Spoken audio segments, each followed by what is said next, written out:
அக்பரின் அரசவையில் நுழைவதற்கு முன்பு பீர்பால் பிழைப்பிற்காக புரோகிதர் தொழிலை செய்து வந்தார்.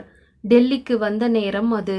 நகைச்சுவை கலந்த தன் பேச்சாலும் அறிவாற்றலாலும் அங்குள்ள அனைவரின் அன்பையும் ஆதரவையும் பெற்றார் பீர்பால். இவரது புகழ் சக்கரவர்த்தியான அக்பரின் காதிலும் விழும் நேரம் வந்தது.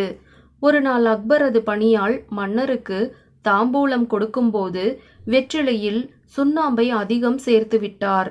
அதை வாங்கி வாயில் போட்டு மென்ற அக்பருக்கு எரிச்சலாக்கி நாக்கு வெந்துவிட்டது.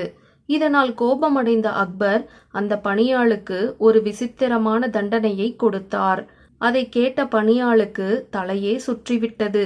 நீயே கடைக்கு போய் கால்படி சுண்ணாம்பை வாங்கி அதை நீரில் கரைத்து முழுவதையும் அப்படியே குடிக்க வேண்டும்.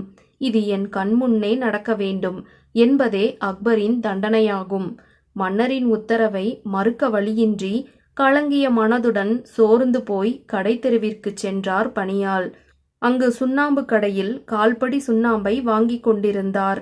அவ்வழியாக வந்த பீர்பால் அவருடைய வருத்தமான முகத்தை கண்டு என்ன நடந்தது என்று விசாரித்தார். அவரும் விவரமாக அனைத்தையும் கூறி அழுதார். பணியாளுக்கு ஆறுதல் கூறி அவனை தேற்றினார் பீர்பால். அக்கம் பக்கம் உள்ளவர்களெல்லாம் மன்னரின் வாயை புண்ணாக்கினால் சும்மா விடுவார்களா என்று ஜாடை மாடையாக பேசத் தொடங்கினார்கள். தனியாக பணியாளை அழைத்துச் சென்ற பீர்பால் இதிலிருந்து மீள்வதற்கு ஒரு வழி இருக்கிறது என்று கூறினார். அது என்ன என்று இப்போதே கூறுங்கள் பீர்பால், இல்லையென்றால் பயத்தில் குடிப்பதற்கு முன்பே நான் செத்து விடுவேன் என்று பணியாள் கண்ணீர் மல்க கூறினார். அரசரின் எதிரில் சுண்ணாம்பு நீரை குடித்த பிறகு வெளியே வந்து குடித்த நீரின் அளவுக்கு ஏற்ற நெய்யை குடித்து விடும்படி யோசனை கூறினார். பீர்பாலின் யோசனைப்படியே நடந்து கொண்டார் அந்த பணியாள். மிகவும் காரமான சுண்ணாம்பு நீரை குடித்த பின் ஐயோ வயிறு எரிகிறதே என்று அலறுவான் என்று எதிர்பார்த்தார் அக்பர். ஆனால் அவனோ சிரித்த முகத்துடன் நின்று கொண்டிருந்தான். அதை பார்த்த அக்பருக்கு திகைப்பு ஏற்பட்டது. சுண்ணாம்பு நீர் உன் உடலை ஒன்றும் செய்யவில்லையா என்று கேட்டார். அவனும் மன்னர் முன்பு வணங்கி பீர்பாலின் மதிநுட்பத்தால் தான் நான் இந்த பெருந்துன்பத்திலிருந்து தப்பினேன் என்று கூறினான்.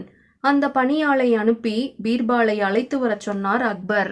மன்னரின் தண்டனைக்கு எதிராக ஒரு செயலை செய்ய துணிச்சல் வேண்டும். பலே என்று பீர்பாலை பாராட்டி பரிசு கொடுத்தார் அக்பர். தன் அரசவையில் அமைச்சருடன் அமைச்சராக இருந்து பணியாற்ற அக்பர் பீர்பாலை கேட்டுக்கொண்டார். அன்று முதல் பீர்பால் அக்பரின் அரசவையில் பணியாற்றியதுடன் அவரின் நண்பனாகவே வாழ்ந்தார். இதுபோல பல சுவாரஸ்யமான கதைகளை கேட்க தமிழ் பென்சில் கதைக்களம் சேனலை லைக் பண்ணுங்க, ஷேர் பண்ணுங்க, சப்ஸ்கிரைப் பண்ணுங்க. நன்றி நண்பர்களே.